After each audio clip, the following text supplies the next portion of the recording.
Hello friends, मेरा नाम संगीता है और आज हम यूजीसी नेट जेआरएफ हिंदी का पेपर नवंबर 2017 का थर्ड प्रश्न पत्र सॉल्व करेंगे। तो शुरू करते हैं। क्वेश्चन नंबर 1 है, सिद्धों में प्रचलित महामुद्रा शब्द का अभिप्राय है। तो इसका ऑप्शन नंबर 3 सही है।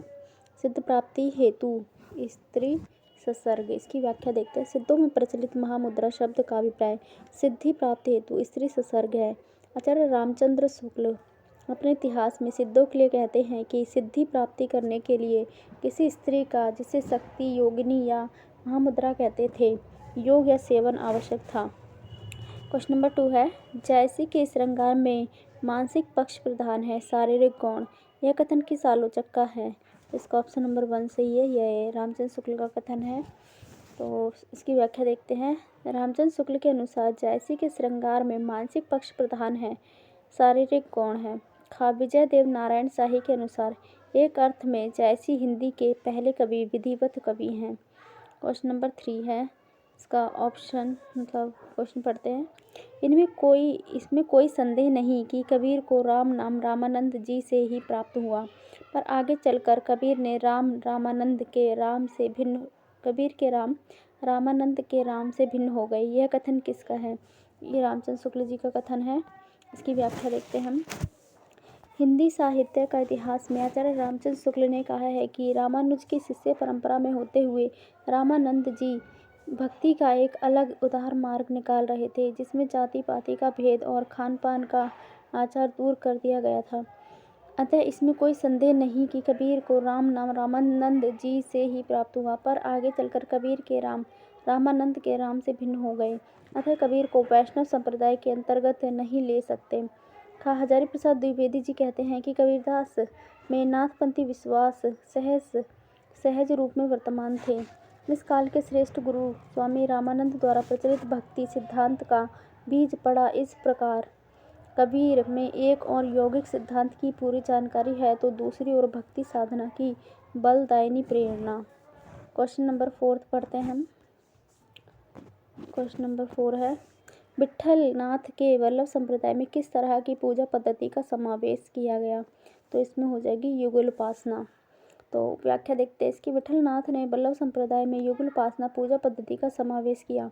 इस पद्धति में राधा और कृष्ण का युगल रूप स्वीकृत है। वाम भाग में राधा के साथ विराजमान श्री कृष्ण ही उपास्य हैं। निम्बार्क संप्रदाय की पूजा पद्धति यही युगल उपासना ही है। क्वेश्चन नंबर 5 है, सचिव बदे गुरु तीनी ज्यों प्रिय बोलहि भय आस राज धर्म तन तीनी कर होहि बेगी ही नास। यह दोहा रामचरितमानस के किस कांड का है? तो ये किससे? सुंदरकांड से लिया गया है। इनकी व्याख्या देखते हैं और भी पंक्तियाँ देखते हैं। सुंदरकांड से, गिरा अर्थ जल बिचि सम कहत भिन्न ना भिन्न बदयूं सीता राम पद जिन्नहि परम प्रिय खिन्न। ये बालकांड से लिया गया है। और देखते हैं, भरत ही होई न राज मधु विधि हरि हर पद पाई कबहू की काजी सिकरनी छिर सिंधु बिन साई। ये अयोध्या कांड से लिया गया है।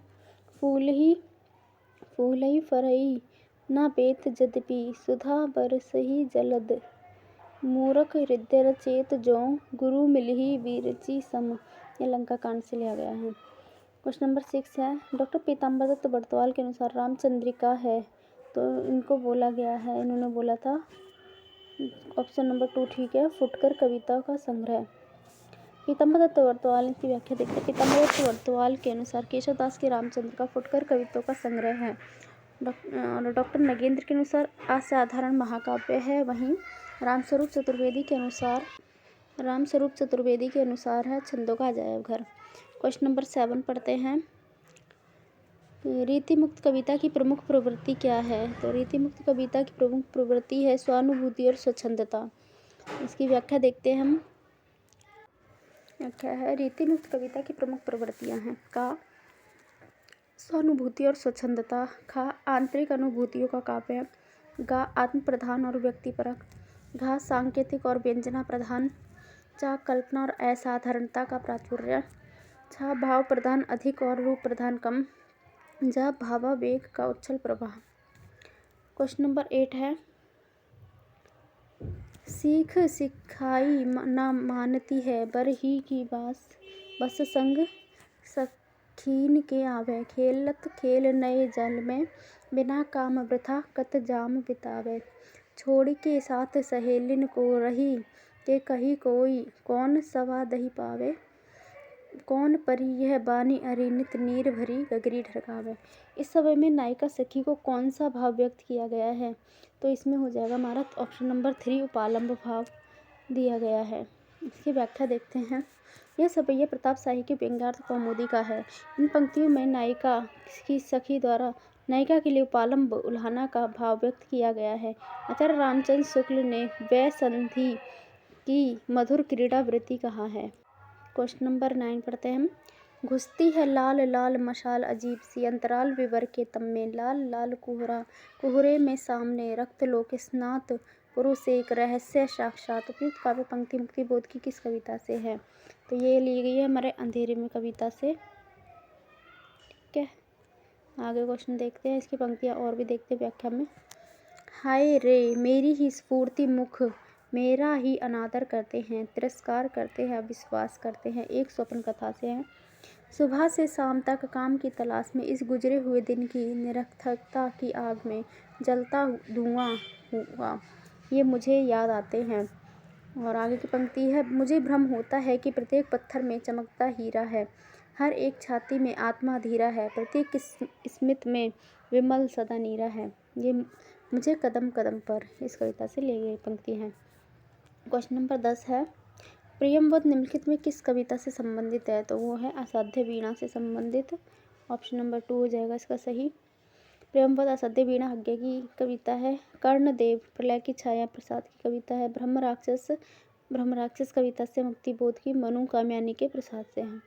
मधुशाला का प्रकाशन वर्ष है, तो इसका 1935 है प्रकाशन वर्ष। इसकी और भी इनका क्रम आ जाता है पूछने के लिए, तो क्रम के अनुसार इनकी और भी रचना देख लेते हैं व्याख्यात्मक हल के साथ। हरिवंश राय बच्चन की कविता संग्रह प्रकाशन वर्ष निम्नलिखित हैं। 13 हार 1932, मधुशाला 1935, मधुबाला 1936, मधु कलश 1937, निशान निमंत्रण 1938, एकांत संगीत 1939, अकुलांतर 1943, ईसी सतरंगिनी 1945, हलाहल 1946, खादी के फूल 1948, सूत की माला 1948, मिलन यामिनी 1950, प्रणय पत्रिका 1955, आरती और अंगारे 1958, बुद्ध और नाच घर 1958, त्रिभंगिमा 1961, चार खेमे 64 कूचे 1962, दो चट्टाने 1965, जाल समेटा 1973 ईस्वी। क्वेश्चन नंबर 12 है। भारतेंदु ने जिस प्रकार हिंदी गद्य की भाषा का परिष्कार किया, उसी प्रकार काव्य की ब्रज भाषा का भी इस पंक्ति के लेखक हैं। ऑप्शन नंबर 1 सही है इसका, रामचंद्र शुक्ल। ठीक है, इसकी व्याख्या देखते हैं हम। आचार्य रामचंद्र शुक्ल ने हिंदी साहित्य का इतिहास के अंतर्गत काव्य खंड में पुरानी धारा में कहा है, भारतेंदु ने जिस प्रकार हिंदी गद्य की भाषा का परिष्कार किया, उसी प्रकार काव्य की ब्रज भाषा का भी। खाहर रामविलास शर्मा जी कहते हैं कि भारतेंदु युग का साहित्य हिंदी भाषी जनता का जातीय साहित्य है, वे हमारे जातीय नवजागरण का साहित्य है। क्वेश्चन नंबर 13 है। खड़ी बोली का प्रथम महाकाव्य है, तो बोला जाता है प्रिय प्रवास को खड़ी बोली का प्रथम महाकाव्य अयोध्या उपाध्याय हरिऔध के द्वारा लिखा गया है। इसकी व्याख्या देखते हैं। खड़ी बोली का प्रथम महाकाव्य अयोध्या सिंह उपाध्याय हरिऔध लिखित प्रिय प्रवास है, ये 1914 में लिखा गया है। साकेत 1931, मैथिली शरण गुप्त का के द्वारा, कामयानी 1935 में, जयशंकर प्रसाद के द्वारा, तथा लोकायतन 1964 में सुविद्यानंद पंत का महाकाव्य है। आगे देखते हैं क्वेश्चन नंबर 14। काम अध्यात्म की समस्या निम्नलिखित में से किस रचना में उठाई गई है, तो ये है हमारी उर्वशी रचना में उठाई गई है। उर्वशी में है, इसमें और भी रचनाओं के बारे में देखते हैं। कामाध्यात्म की समस्या किसमें, उर्वशी में 1961 दिनकर की रचना है। मृत्यु का विचार काव्य आत्मजयी की है 1965 में। कुंवर नारायण की युद्ध की अनिवार्यता संशय की एक रात में है 1962 में। नरेश मेहता और राधा की प्रेम संवेदना कनुप्रिया में है 1959 में धर्मवीर भारती के द्वारा। ठीक है, क्वेश्चन नंबर 15 पढ़ते हैं। क्षत्रिय उठो अब तो कुयश की कालिमा को मेट दो, निज देश के जीवन सहित तन मन तथा धन भेंट दो, वैश्य सुनो व्यापार सारा मिट चुका है देश का, सब धन विदेशी हर रहे हैं, पार है क्या क्लेश का। उपयुक्त काव्य पंक्ति के रचनाकार हैं, ये मैथिली शरण गुप्त की काव्य पंक्ति है। ऑप्शन नंबर 2 सही हो जाएगा इसका। और भी देखते हैं, और ये भारती से ली गई है। और पंक्तियाँ देखते हैं। तरनी तनुजा तट तमाल तरोवर बहु छाई, यमुना का वर्णन है इसमें, भारतेंदु की पंक्तियाँ हैं। तभी लख्यो जहाँ रह्यो एक दिन कंचन बरसत, तहें चौथाई जन रूखी रोटियों को तरसत। तो क्रंदन से है, प्रताप नारायण मिश्र इसके रचनाकार हैं। शांति शांति सब और किंतु यह कणन कणन स्वर कैसा, ये उर्वशी दिनकर की रचना से है। क्वेश्चन नंबर 16 है, हमें प्रयोगवादी कहना उतना ही सार्थक या निरर्थक है जितना हमें कवितावादी कहना। उक्त कथन किसका है? तो ये ऑप्शन नंबर 1 इसका सही है। सच्चिदानंद हीरानंद वात्स्यायन अज्ञेय, इसकी व्याख्या देखते हैं हम। सच्चिदानंद हीरानंद वात्स्यायन अज्ञेय दूसरे सप्तक की भूमिका में कहते हैं कि प्रयोगवाद कोई वाद नहीं है, हम वादी नहीं, ना ही रहे हैं ना ही हैं, और ना प्रयोग अपने आप में इष्ट या साध्य है। ठीक इसी तरह कविता का भी कोई वाद नहीं है, कविता भी अपने आप में इष्ट या साध्य नहीं है। अतः हमें प्रयोगवादी कहना उतना ही सार्थक या निरर्थक है जितना हमें कवितावादी कहना। क्वेश्चन नंबर 17 पढ़ते हैं। आधुनिक नारी अब अपनी पूरी गरिमा, ध्येय संपदा और वास्तविक सम्मान के साथ आई है। औरतें अब औरतें हैं, वे झूठी सती या वेश्याएं नहीं हैं। इसलिए नई कहानी खलनायिकाओं से शून्य है। नई कहानी के संबंध में उपयुक्त कथन किसका है? तो ये कमलेश्वर का कथन है। ये नई कहानी के वो भी बोला जाता है प्रणेता। आधुनिक नारी अब अपनी पूरी गरिमा नई कहानी खलनायिकाओं से शून्य है, इसके बारे में ये रहा कथन। नई कहानी के संबंध में यह कथन कमलेश्वर का है। कमलेश्वर ने सारिका पत्रिका में समानांतर कहानी आंदोलन चलाया था। इसकी पुस्तक में नई कहानी की भूमिका की लिखी है। प्रश्न नंबर 18 है, सिख अमलदारी को उखाड़ती हुई साम्राज्यशाही का चित्रण किस उपन्यास में हुआ है? तो इसका ऑप्शन नंबर 2 सही है, मैयादास की माणी। ठीक है, इसकी व्याख्या देखते हैं। मैयादास की वाणी, इसमें 1988 में भीष्म साहनी का उपन्यास है। और आगे देखते हैं। स्त्री की प्रबल जिजीविका एवं संघर्ष की कथा बसंती में है, 1980 में लिखा गया भीष्म साहनी का। विभाजन पूर्व पंजाब के आर्य समाजी परिवार के संस्कार का वर्णन है कुंतों में, 1993 में भीष्म साहनी। इसमें जीवन को जीने, पहचानने और स्वीकारने की कहानी कही गई है। समय सरगम 2000 में कृष्णा शोभती। क्वेश्चन नंबर 19 है, भारतीय काव्य शास्त्र का नवनिर्माण शीर्षक निबंध के लेखक हैं। तो इसका ऑप्शन नंबर 1 सही है, नंद दुलारे वाजपेयी इसके लेखक हैं। इसकी व्याख्या देखते हैं, मतलब और भी रचनाकार और उनके निबंध देखते हैं। साहित्य संस्कृति रामविलास शर्मा का है। सहज साधना हरिप्रसाद द्विवेदी और रसात्मक बोध के विद्रूप रामचंद्र शुक्ल का है। क्वेश्चन पढ़ते हैं 20, साहित्यकार की आस्था तथा अन्य निबंध ग्रंथ के रचनाकार हैं। तो ये हमारे है 4th ऑप्शन सही है, महादेवी वर्मा। 1962 में लिखी गई थी ये रचना। और काव्य और कला तथा अन्य निबंधी जयशंकर प्रसाद की है, 1939 ईस्वी में। स्मृति छंदा 1989 में अज्ञे की रचना है। कल्पलता हरिप्रसाद द्विवेदी की 1951 में। क्वेश्चन नंबर 21 है, निम्नलिखित में कौन सी रचना जीवनी नहीं है? तो मेरी पत्नी और भेड़िया जो है ये जीवनी नहीं है, ये हमारी आत्मकथा है। ठीक है, बाकी सब क्या है? जीवनी साहित्य है। कलम का मजदूर जीवनी है प्रेमचंद की, प्रेमचंद घर में प्रेमचंद की जीवनी है। कलम का सिपाही भी प्रेमचंद की जीवनी है। तो ये देख लें। मेरी पत्नी और भेड़िया 2009 में लिखी गई आत्मकथा है धर्मवीर भारती की, डॉक्टर धर्मवीर भारती की। कलम का मजदूर 1964 में जीवनी है, मदन गोपाल के द्वारा लिखी गई है। कलम का सिपाही 1962 में जीवनी है, अमृत राय के द्वारा लिखी गई है। प्रेमचंद घर में शिवरानी देवी के द्वारा लिखी गई जीवनी 1944 में। क्वेश्चन नंबर 22 है, फणीश्वर नाथ रेणु किस उपन्यास में पूर्वी पाकिस्तान से विस्थापित होकर बिहार के पूर्णिया जिले में आए हिंदू शरणार्थियों की कथा का चित्रण किया गया है? इसमें किया गया हमारे जुलूस में। ठीक है, और आगे देखते हैं। आज़ादी के आगे पीछे की राजनीति एवं सामाजिक घटनाओं का वर्णन किसमें है? तो मैला आंचल में। आज़ादी के बाद विकास के नाम पर घटित घटनाएं हैं प्रतिपरी कथा में। पूंजीवादी समाज में नारी शोषण की कहानी है कलंक मुक्ति में। क्वेश्चन नंबर 23 है, अतएव दो बालुकापूर्ण कागारों के बीच में एक निर्धन इस स्रोतस्विनी का रहना आवश्यक है। ये संवाद चंद्रगुप्त नाटक में किस पात्र का है? तो इसका ऑप्शन नंबर 2 सही है। चाणक्य का कथन है ये चंद्रगुप्त नाटक से। आत्मसम्मान के लिए मर मिटना ही जीवन है, चंद्रगुप्त नाटक से है, चंद्रगुप्त का कथन है। केवल सद्धर्म की शिक्षा ही मनुष्य के लिए पर्याप्त है, राक्षस कहता है चंद्रगुप्त नाटक में।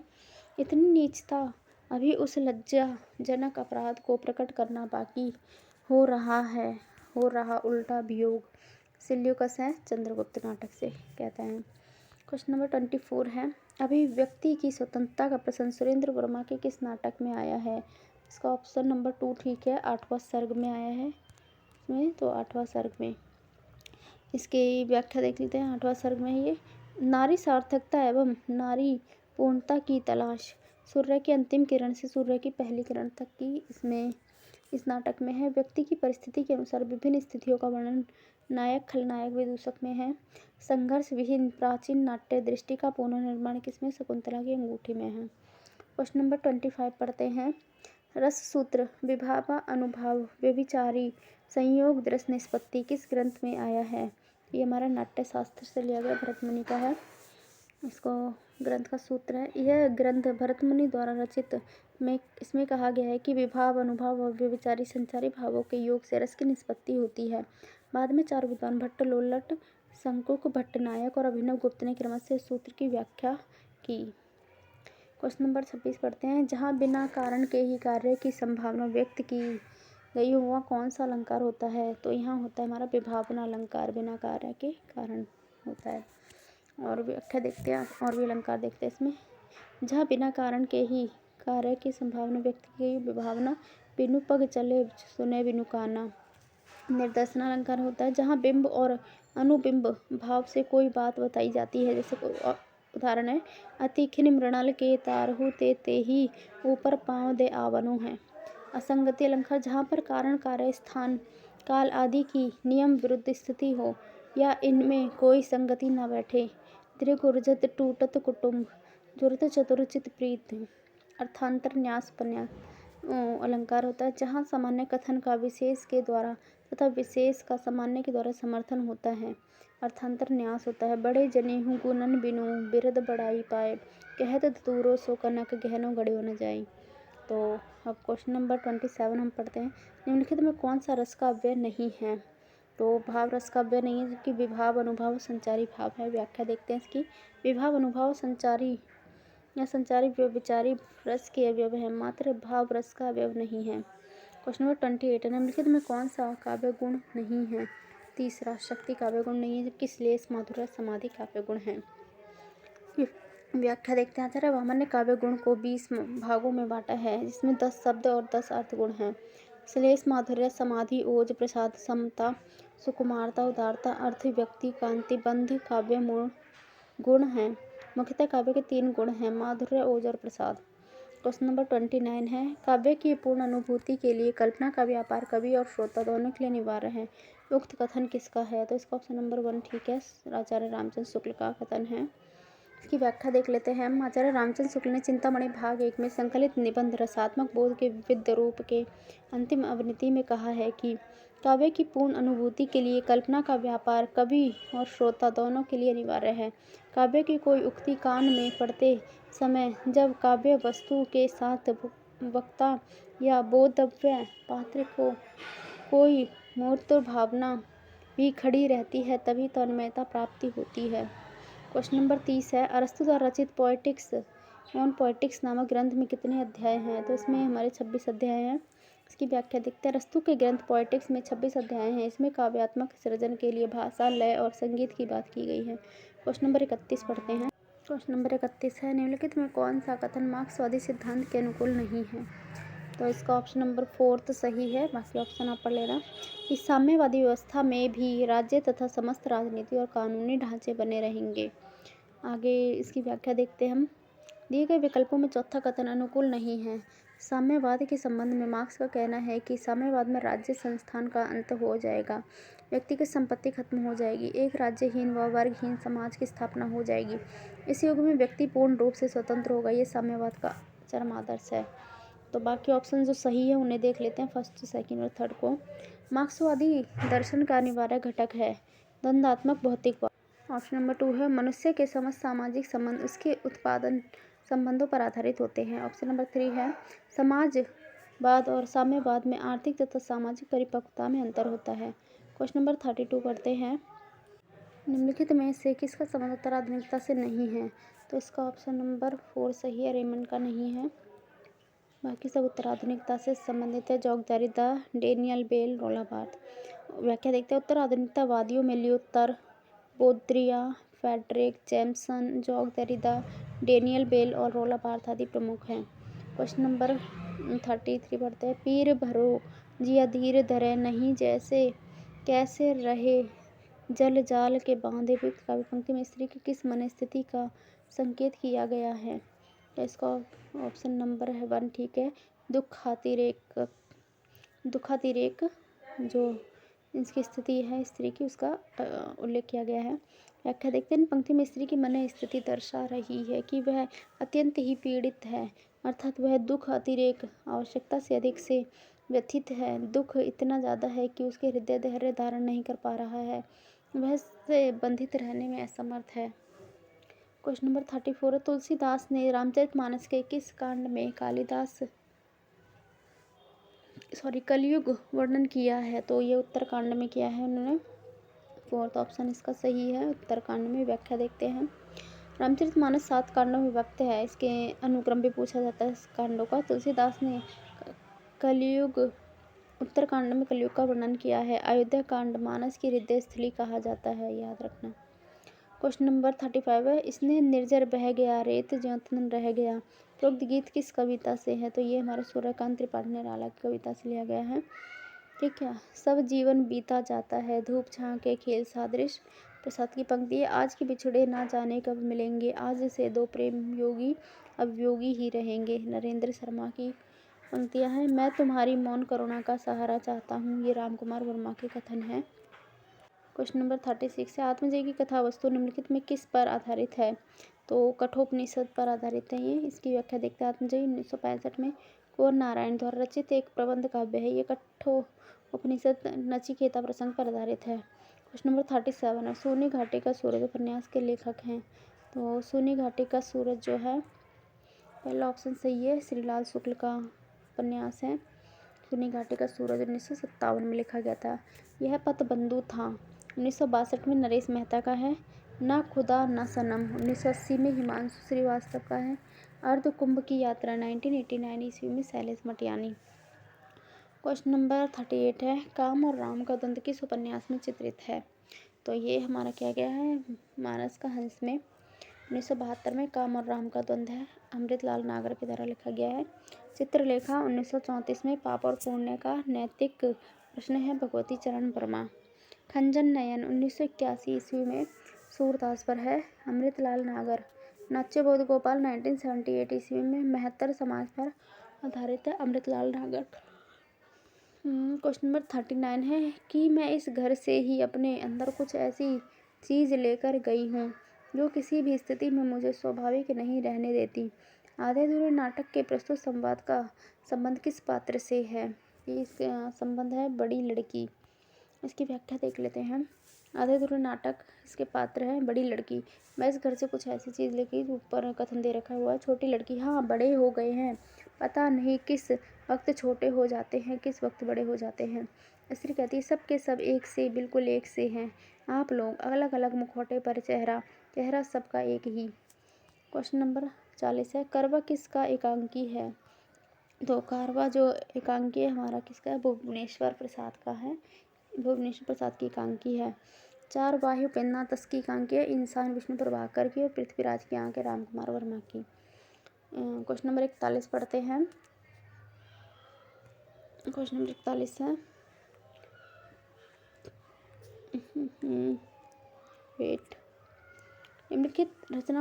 निम्नलिखित रचनाओं का सही अनुक्रम है। तो इसका ऑप्शन नंबर 3 सही है। कुवलय माला कथा, राहुल बेल, उक्ति व्यक्ति प्रकरण और वर्ण रत्नाकर इसका क्रम है। कुवलय माला कथा 8वीं सदी उद्योतंत्र सूर्य की रचना है।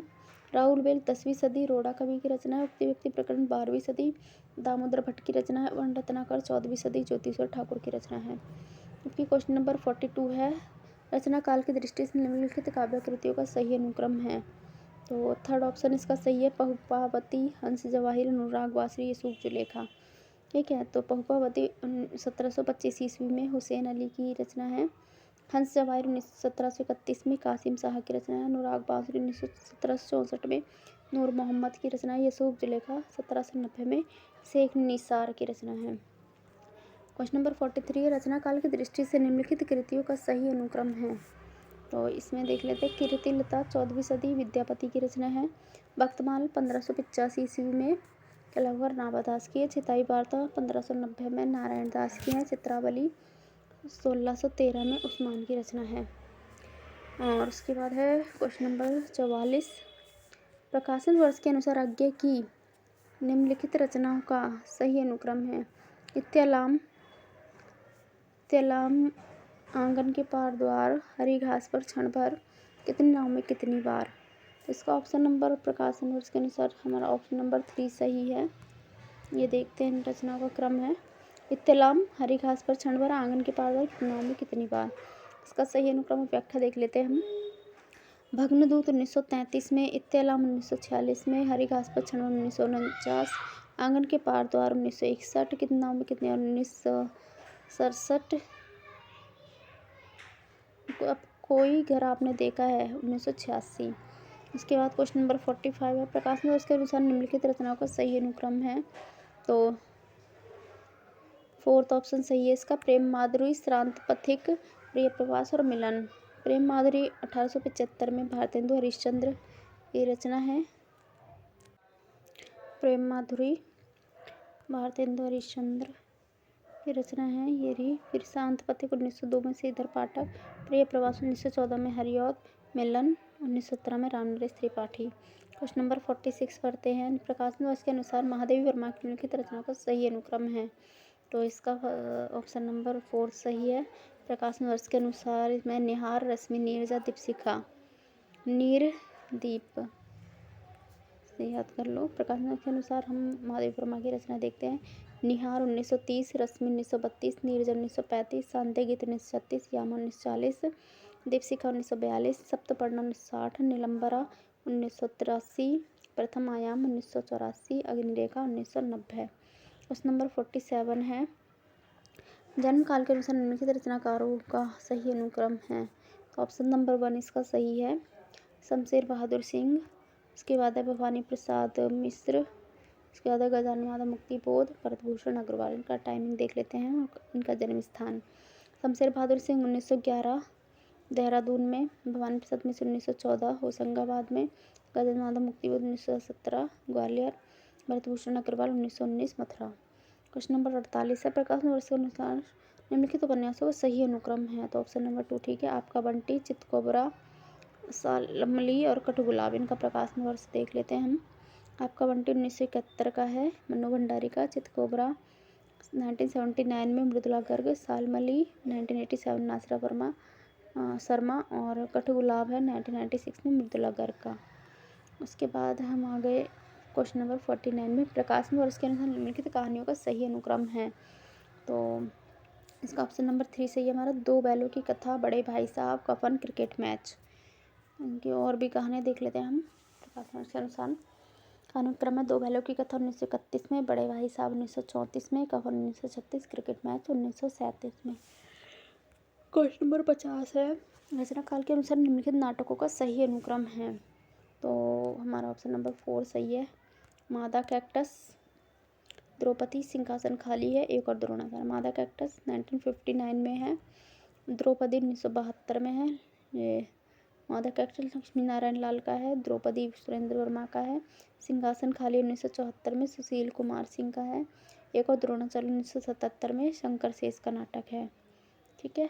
क्वेश्चन नंबर 51 देखते हैं, प्रकाशन वर्ष के अनुसार निम्नलिखित आलोचना ग्रंथों का सही अनुक्रम है। तो इसका ऑप्शन नंबर 3 हमारा सही है।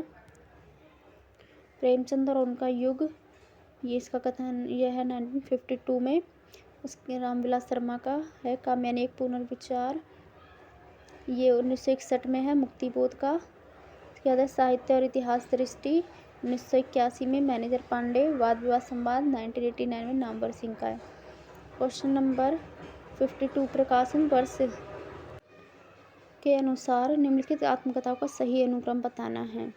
तो इसका हमारा ऑप्शन नंबर 3 सही है। कस्तूरी कुंडल बसे हादसे, एक कहानी यह भी, और औरत। इनका प्रकाशन वर्ष देख लेते हैं और आत्मकथाकार देख लेते हैं। कस्तूरी कुंडल बसे ये 2002 में लिखी गई है और ये किसकी है, तो मैत्रेय पुष्पा की है। हादसे 2005 में लिखी गई, रमणिका गुप्ता की आत्मकथा है। एक कहानी यह भी मन्नू भंडारी के 2007 में, और औरत 2010 में कृष्णा अग्निहोत्री की कहानी है। क्वेश्चन नंबर 53 है, प्रकाशन वर्ष के अनुसार निम्नलिखित नाटकों का सही अनुक्रम है। तो इसमें है कौन सा, ऑप्शन नंबर 3 सही है इसका, भारत जननी, स्कंदगुप्त, अंधा युग और आधे अधूरे। तो इनका प्रकाशन वर्ष और नाटककार देख लेते हैं। भारत जननी 1877 में भारतेंदु, स्कंदगुप्त 1928 में प्रसाद, अंधा युग 1955 में धर्मवीर भारती और आधे अधूरे 1969 में मोहन राकेश। क्वेश्चन नंबर 54, निम्नलिखित काव्य साहस्य ग्रंथों का कालानुक्रम सही है। तो इसका ऑप्शन नंबर 4 सही है। दुनियालोक 9वीं सदी का उत्तरार्ध है, आनंदवर्धन के द्वारा। वक्रोक्ति जीवन 10वीं सदी कुंतक का है, और कवि कंठाभरण 11वीं सदी का उत्तरार्ध है, क्षेमेंद्र का। साहित्य दर्पण 14वीं सदी का पूर्वार्ध है, विश्वनाथ का। क्वेश्चन नंबर 55 पढ़ते हैं, निम्नलिखित मार्क्सवादी चिंतनों का कालानुक्रम सही है। तो मार्क्सवादी चिंतकों का देखते हैं, इसका ऑप्शन नंबर 1 सही है। Karl Marx, Friedrich Engels, Vladimir Ilyich Lenin, Mao Tse Tung. ठीक है, कार्ल मार्क्स 1818 में, फ्रेडरिक एंगल्स 1820 में, व्लादिमीर इलीच लेनिन 1870 में, माओ से तुंग 1893 में। क्वेश्चन पढ़ते हैं, ये तर्क और स्थापना तर्क वाले क्वेश्चंस आ गए। 56 से 65 तक पढ़ते हैं इन्हें और इनकी व्याख्या देखते हैं। तो क्वेश्चन नंबर 56 है, ये है स्थापना। काव्य हृदय का परम उत्थान है और विज्ञान मस्तिष्क का चरम उत्कर्ष। तर्क है इसका, क्योंकि विज्ञान हृदय को शांति तो नहीं दे पाता, लेकिन काव्य का उत्कर्ष जीवन की सभी बढ़ती हुई आवश्यकताओं की पूर्ति करता है।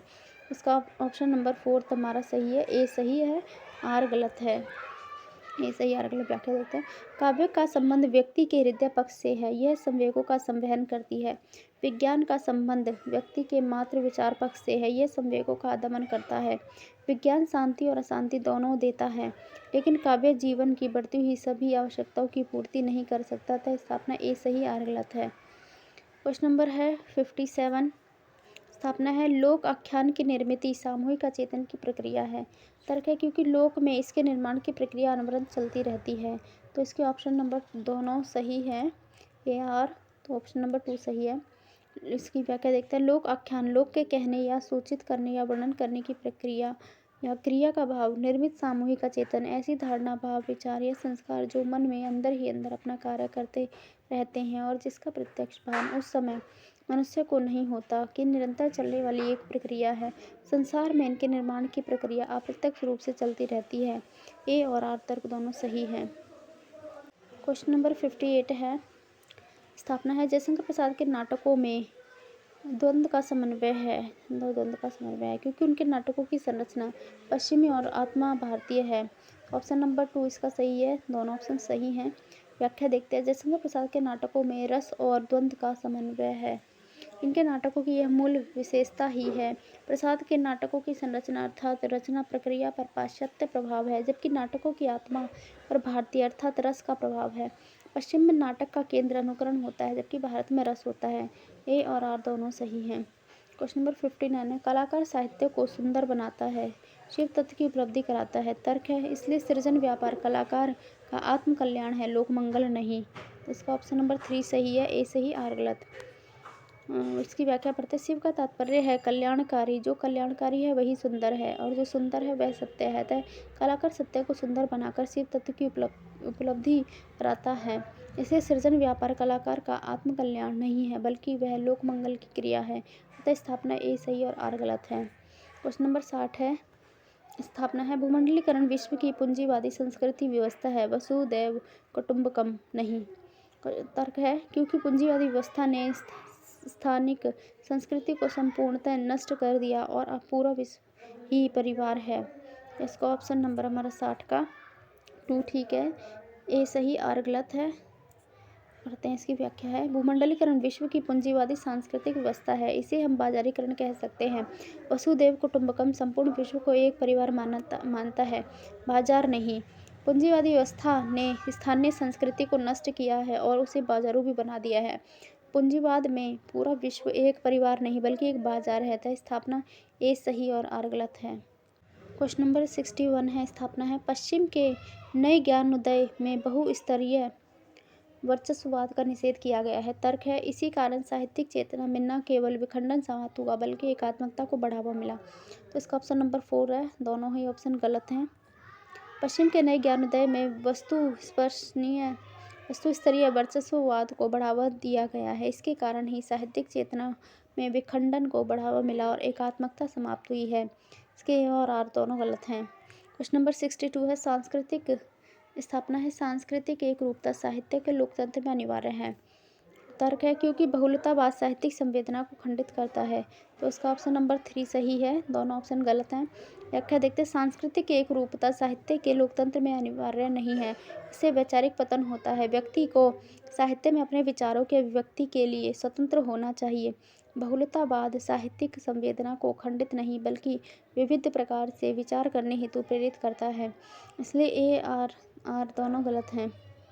क्वेश्चन नंबर 63 है, हिंदी अभिव्यक्ति स्थापना है। हिंदी अभिव्यक्ति की एक संपूर्ण और शासक सर्वसमावेशी बहुलतावादी संस्कृति इकाई है। तर्क है, क्योंकि भारत के एक बड़े भूभाग की बोलियों का समूह इस शक्ति को बढ़ावा देता है। तो इसका ऑप्शन नंबर हमारा 4 सही है, दोनों ऑप्शन सही हैं।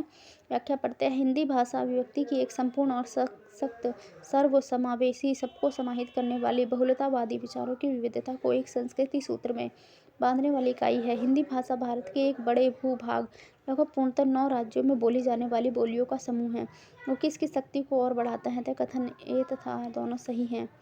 क्वेश्चन नंबर 64 है, जैसे स्थापना है। जैसे वीर कर्म से पृथक वीरत्व कोई पदार्थ नहीं, वैसे ही सुंदर वस्तु से पृथक सौंदर्य कोई पदार्थ नहीं।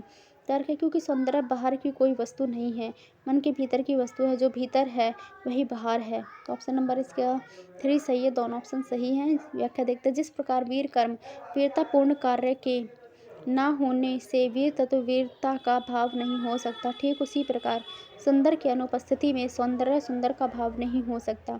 सौंदर्य बाह्य ना होकर आंतरिक होता है, क्योंकि भाव को महसूस किया जाता है, और जिस प्रकार की अनुभूति विचार या भाव आपके अंदर होगा वही बाह्य रूप में प्रकट होगा। तो स्थापना ए और आर दोनों सही हैं। क्वेश्चन नंबर 65 है, स्थापना मनुष्य की श्रेष्ठ साधना ही संस्कृति है। तर्क है, क्योंकि इन्हीं साधनाओं के माध्यम से मनुष्य अविरोधी सत्य तक पहुंच सका है। संस्कृति इसी के अविरोधी सत्य का पर्याय है। इसका ऑप्शन नंबर ए सही है, दोनों सही ऑप्शन हैं। ए आर दोनों सही है। तो पढ़ते हैं इसकी व्याख्या। मनुष्य की जो श्रेष्ठ साधनाएं विचार कार्य हैं वही संस्कृति का रूप ग्रहण करते हैं। अपने इन्हीं कार्यों और साधनाओं के माध्यम से मनुष्य विरोधी सत्य, जिसे सत्य का कोई भी विरोध न किया जा सके, तक पहुँचता है। संस्कृति भी इसी सत्य का पर्याय है, क्योंकि संस्कृति का निर्माण श्रेष्ठ साधनाओं से होता है और श्रेष्ठ साधना द्वारा ही अविरोधी सत्य तक पहुँचा जा सकता है। तो ए आर दोनों सही हैं। क्वेश्चन नंबर 66 है हमारा, इनको मिलान करना है। इसका मिलान देख लीजिए। राघव चितम पद्मावत से है, जयसी का ग्रंथ है, श्री दामा सूरसागर से है, सूरदास का ग्रंथ है, सबरी रामचरितमानस से, तुलसीदास का ग्रंथ है, चंदा चंदायन से मुल्लादाऊद का कथन है, और हीरा चित्रावली से उस्मान का ग्रंथ है। क्वेश्चन नंबर 67 देखिए। वैराग्य संदीपनी तुलसीदास का कथन रचना है, विरह मंजरी नंददास की रचना है, इरावती नूर मोहम्मद की रचना है, वीर सिंह देवचरित केशव दास की है, वहीं राधा सुधानिधि हित हरिवंश राय की हरिवंश की रचना है। क्वेश्चन नंबर 68 देख लेते हैं हम। मधुमालती और रास पंचाध्यायी, इस क्वेश्चन का आंसर है मधुमालती। हमारी किसकी है? मधुमालती है मंजन की रचना, मधुमालती मंजन। रास पंचाध्याय नंददास, भक्ति प्रताप चतुर्भुज दास, प्रेम वाटिका हमारी रसखान की रचना है। ठीक है, आगे देखते हैं कि ऑप्शन ये हैं मधुमालती मंजन, रास पंचाध्याय नंददास, भक्ति प्रताप चतुर्भुज दास। तो इसको देख लेते हैं। भक्त नामावली ध्रुवदास की है, प्रेम वाटिका रस खान की है। क्वेश्चन नंबर 69 है, निम्नलिखित रचनाओं को उनके रचनाकारों के साथ सुमेलित कीजिए। तो मिलन यामिनी 1950 में है, इसका हरिवंश राय बच्चन का। मिलन यामिनी हरिवंश राय बच्चन। ये दिल्ली है, रामधारी सिंह दिनकर। ठीक है, इसके बाद है सागर मुद्रा अज्ञे की है। सागर मुद्रा किसकी है? चिदानंद वासग्ने। इतने पास अपने शमशेर बहादुर सिंह। ठीक है, इनके प्रकाशन वर्ष ये देख लेना आप, व्याख्यात्मक हल। ये आगे बढ़ते हैं। क्वेश्चन नंबर 70 है, लाला मदन मोहन किसका उपन्यास के पात्रों को सुमेलित करना है। तो यहाँ पे देख लेते हैं हम। लाला मदन मोहन है, परीक्षा गुरु का पात्र है, श्रीनिवास दास के उपन्यासकार हैं। नाहर सिंह नूतन ब्रह्मचारी का पात्र है, बालकृष्ण भट्ट हैं इसके उपन्यासकार। लाला भगवान दास है, भामा शिक्षक, ईश्वरी प्रसाद और कल्याण राय है। वासुदेव शास्त्री भाग्यवती है, सिद्धाराम फुल्लोरी, तिलकधारी रहस्य कथा, बालकृष्ण भट्ट। क्वेश्चन नंबर 71 है, निम्नलिखित नाटककारों को उनके नाटक के साथ सुमेलित करना है। तो विष्णु प्रभाकर का नाटक देखना है। विष्णु प्रभाकर का है युगे युगे क्रांति। जगदीश बहादुर का है दशरथ नंदन। इसके बाद है लक्ष्मी नारायण लाल का सूर्यमुख। इसके बाद भीष्म साहनी का रंग दे बसंती ऑप्शन। अब उसके बाद क्वेश्चन नंबर 72 देख ले हम। निम्नलिखित आचार्यों को उनके ग्रंथों के साथ सुमेलित करना है। तो दंडी का काव्य दर्श है, बुद्ध भट्ट का काव्य अलंकार सार संग्रह है, ये देख लेते हैं हम इधर 8वीं सदी में। मम्मट का काव्य प्रकाश है, पंडित राज जगन्नाथ का रस गंगाधर है, रुपया का अलंकार सर्वस्व है। क्वेश्चन नंबर 73 है, उनके सिद्धांतों को उनके साथ सुमेलित करना है। तो Saussure the Ferdinand course in journal linguistic है, जॉर्ज लुकास का स्टडीज़ इन यूरोपियन रिलीज में है, एलन टेट का टेंशन इन पोएट्रिक्स है, हार्वर्ड पास का लिटरेचर एंड रियलिटी है, जॉर्ज डार्विन थॉमस का मार्क्सिज्म एंड पोएट्री है। नंबर 74 बढ़ते निम्नलिखित काव्य पंक्ति को रचयिताओं के साथ सुमेलित करना है। तो ये देखते हैं, तू है गगन विस्तीर्ण तो मैं एक तारा शुद्र हूँ, तू है महासागर आगम मैं एक धारा शुद्र हूँ। ये क्या प्रसाद शुक्ल स्नेही का कथन है।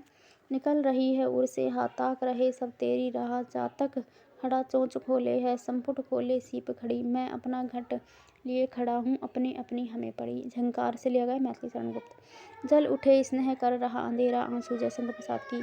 अरुण अंधेरों की हिमहास गुंजन सुमित्रनंदन पंत की है। कैसे कहित सो सपना है अली उस मूक मिलन की बात, भरे हुए अब तक फूलों में मेरे आंसू उनके हाथ निहार में माधवी वर्मा। क्वेश्चन नंबर 75 है, चंद्रगुप्त नाटक में निम्नलिखित पात्रों को उनके संवादों के साथ सुमेलित करना है। तो इनके संवाद ये दिए गए हैं, इधर देख ले। चंद्रगुप्त का है, संसार भर की नीति और शिक्षा का अर्थ मैंने यही समझा है कि आत्मसम्मान के लिए मर मिटना ही दिव्य जीवन है। क्वेश्चन है दंडायन। दंडायन का है, भूमा का सुख और उसकी महत्ता का जिसको आभास मात्र हो जाता है उसको ये नश्वर चमकीले प्रदर्शन नहीं अभिभूत कर सकते। कार्नेलिया का है, मुझे इस देश से जन्मभूमि के समान स्नेह होता जा रहा है। चाणक्य का कथन है, भाषा ठीक करने से पहले मैं मनुष्य को ठीक करना चाहता हूँ। सिकंदर का, मैंने एक अलौकिक दृश्य देखा, ये कथन है। तो ये अब हमारा ख़त्म हुआ। प्लीज़ चैनल को लाइक शेयर सब्सक्राइब करें और अब हम नेक्स्ट पेपर सॉल्व करेंगे नेक्स्ट वीडियो में। धन्यवाद। प्लीज़ सब्सक्राइब जरूर करें चैनल को।